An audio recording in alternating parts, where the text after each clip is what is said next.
bu şehirde. Yüz yüze geldi. İyi diyek. Ayrıca şehrimiz yok. Belki de biz hoşbəxt olabilirdik. Belki de hoşbəxtik. Haberimiz yok. Aradan ne kadar keçip gören, tanıyabilmedim beni bağışla.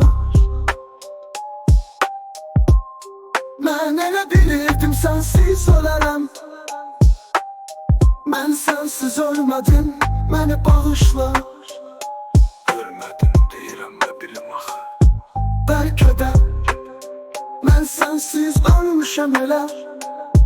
Qəbirsiz, kefensiz ölmüşəm elə. Belki de biz onda ayrılmasaydıq. Ne mənindikiydim, ne sənindiki. Ayrıldık, şeytana güldürdü yolda. Bu ilin, bu ayın, bu günündeki. Elə bu küçənin, bu dinindeki. Məni də səni də öldürdü onda. Sağımız solumuz adamla dolu. Kol kola kişiler, kadınlar keçir. Özünden habersiz ömründe min yol. Özünü öldüren adamlarla keçir. Geçir, öz kanına qatan adamlar. Birdəki qan hanı, qan axı yoxdur. Hamı günahkardı dünyada, ama dünyada heç kəsin günahı yoxdur. Dişsiz yazılmıştı bu taley, bu baxt. Sapandan atılan bir cürt daşıq biz. Belki bu dünyada 10-15 il yox, 1000 il bundan qabaq ayrılmışıq biz. Halal yolumuzu dəyişib, nəsə çaşmışıq, bir özgə yoldan getmişik. Belki 1000 il qabaq səhv düşüb, nəsə 1000 illik bir səhvə qurban getmişik.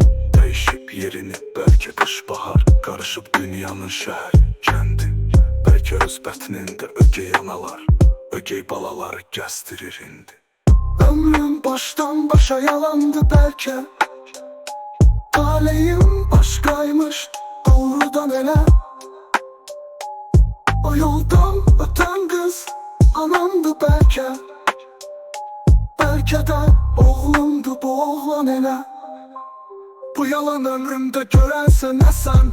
Belki hiç sevgilim değilsen benim. Anamsan, bacımsan, nenemsen, ne sen? Bir cevap bilir neyim sen benim. Bizi kim atlatar bu ayrılıktan? Çatmaz tadımıza ne yol ne körpü. Ölüsen dirisen her ne sen dayan. Dayan hiç olmasa elinden öpüm. Deyirsən ölüyəm, ölünü öpmə.